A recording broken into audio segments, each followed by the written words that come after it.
I'm sitting on the floor today. I just was kind of in the mood to sit on the floor. Let's talk about the best season of the year, which is the season we are currently in / going into. I do live in the South. I live in Tennessee, so it's just now starting to get cooler. I wish that we had a longer fall, but I'll take what I can get. And sorry in advance for any lighting issues. I'm sitting on the floor today because the lighting was really weird on my desk, and it just keeps going back and forth from sunny to cloudy. But yeah, I have a little stack of books here to talk about for fall reading. My personal favorite time to read of the year is fall.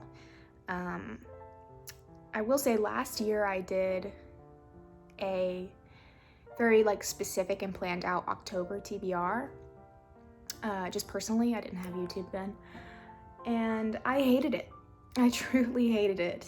I mixed in some classics with some new stuff, and it was all Halloween spooky themed, and it feels like a fever dream reading all of those at once. I am a mood reader, so I just like reading.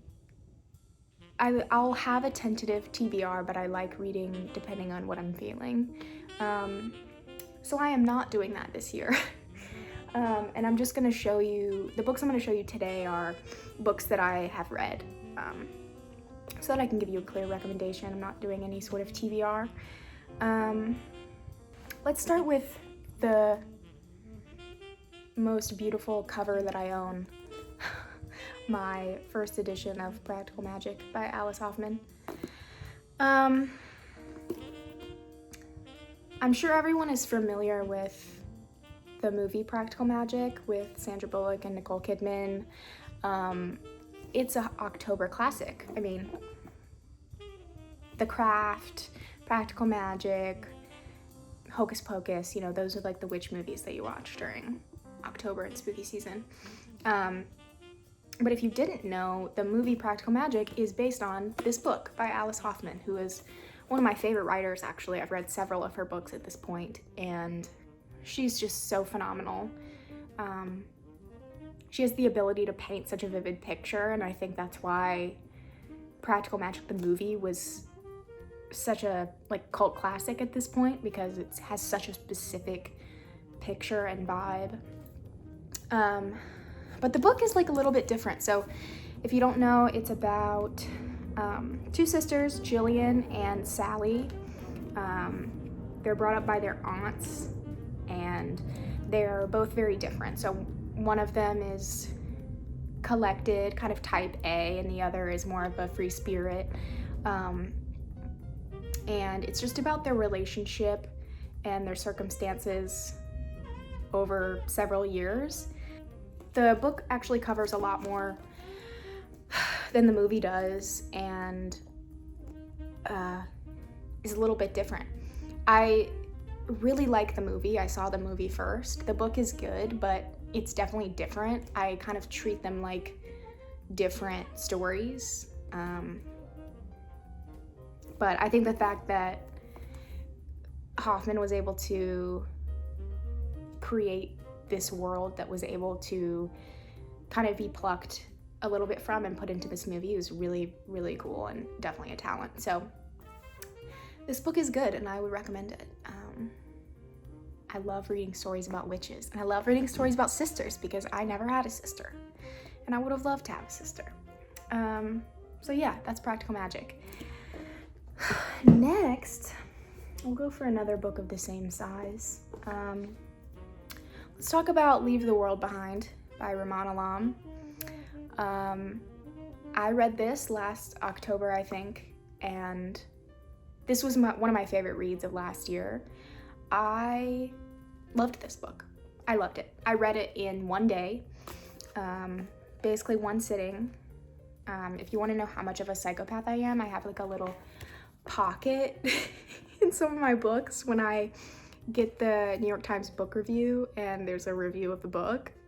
I'll cut it out and put it in here. So I'm insane. But It was a really good review.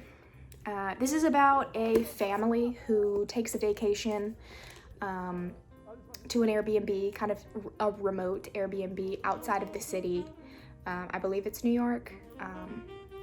So they kind of go off in these country roads and stay at this Airbnb, and a big kind of seemingly a world event kind of happens, sort of a disaster event in the city, and they're cut off from civilization, and the owners of the house of the Airbnb come back, and I really love in TV capsule episodes when, you know, one episode is just kind of contained into one location, one room, one really concentrated situation.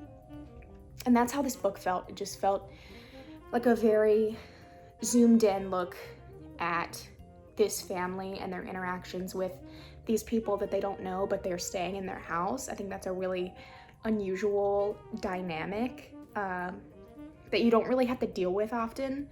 And it's also a little bit racially charged because the family that owns the house is Black and the family is white. So yeah, it's just so good. It's written, I think one of the reasons why I kept the interview, I think one of the reasons why I kept the book review was because the person who wrote it worded it really well. Like, Rumaan writes with such brutal, like, human honesty that I think some people can view it as pretentious, but that's just a type of writing that I really love. And it's so good. It's very suspenseful. It's very thought-provoking, and I thought it was so vivid and so fun to read, so I definitely suggest this one. It's not like horror or anything. It's a little bit suspenseful, but it's really a character study. I absolutely recommend this. One of my favorite reads of last year, and a perfect Halloween vibe read, without being like about a fucking haunted clown or something. Not my vibe. Next, let's talk about something a little bit different. This is Sleepy Hollow Motor Inn by Molly Young. If you don't know, I believe that this is self-published. It's like a little novella, kind of zine length work, and Molly Young is a book critic and book writer, formerly I think at New York Magazine, and is now at the New York Times, I believe. She sends out a monthly newsletter of book recommendations, and she just has a very unique and special voice. I think she has a great brand, and the way that she recommends books is really unique and captivating, and so she has a lot of people that follow her newsletter, myself included. But she's just a great writer. I think one of the reasons why her book recommendations are so good is because she can articulate a book's world or a book's energy so vividly because she is such a great writer. So this is a little zine that she did, and it's a little bit spooky. On the back it says, a true story about homicide, the wreck of RMS Titanic, a geodesic dome, an old Cape Cod motel, a rare blood disorder, and 2 pandemics over time. So I think she wrote this during the pandemic, and I actually bought it and took it to a vacation I went to Cape Cod. I know that sounds really like, but I went with my friend who, her family has a house there, and we went for like a weekend, and it was really lovely. But I wanted to take this with me because Cape Cod vibes. I was like, yes, perfect time to read this. But yeah, it's kind of like a true crime story about a place in Cape Cod with other elements thrown in. I just think it's a really cool and unique study of a specific event in history, and kind of pulling the lens back and connecting it to our current pandemic. was really unique. I just think finding stuff like this is important, and I definitely recommend this if you're into true crime. And Molly's partner or husband is also this amazing creative director, so I believe that he designed the cover, which it's gorgeous. So I definitely recommend that. Next, let's talk about I'm Thinking of Ending Things by Iain Reid. I really like this cover. It's from the Netflix adaptation of it, but I do not recommend the movie version of this. I absolutely recommend the book version. This is another book that I read in a day. I read it in one sitting. I just devoured it, and it's this very creepy, suspenseful novel about a couple going to visit the boyfriend's parents who live out in the country. And the girlfriend in the relationship is thinking about ending the relationship and breaking up. So that's why it's called I'm Thinking of Ending Things. And I really don't even know how to describe it, but it's a very creepy, suspenseful, don't know where it's gonna go next, page turner. I loved reading this, and by the time I finished it, I'm pretty sure my review on Goodreads was what the fuck did I just read? It has a cool twist at the end. This book captures your attention really well, and it's creepy and fun and not too scary or anything, and I really recommend it. Next, let's talk about Mona. I do not know how to pronounce this author's name, so I'm just gonna type it so that you know it. But this is a book written by an author who was born in Buenos Aires. This is a Spanish language writer, and this is a translated work.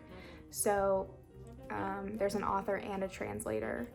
And this book is about a writer who is from Peru but is living in California and goes to this writer's retreat in the Arctic Circle. It's like a writer's retreat / award ceremony for writers, and so it's kind of, like I said earlier, a capsule look at this very specific type of event, a gathering of writers.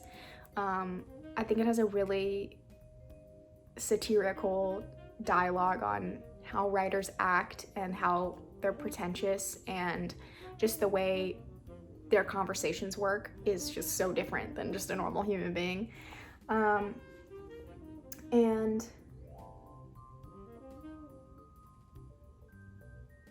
they're very isolated at this retreat, and Mona, the main character, keeps witnessing and stumbling upon weird things and weird violent things, and it's just a little bit unsettling.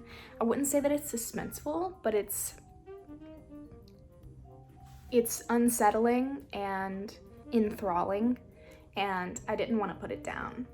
It's also a pretty short read, so I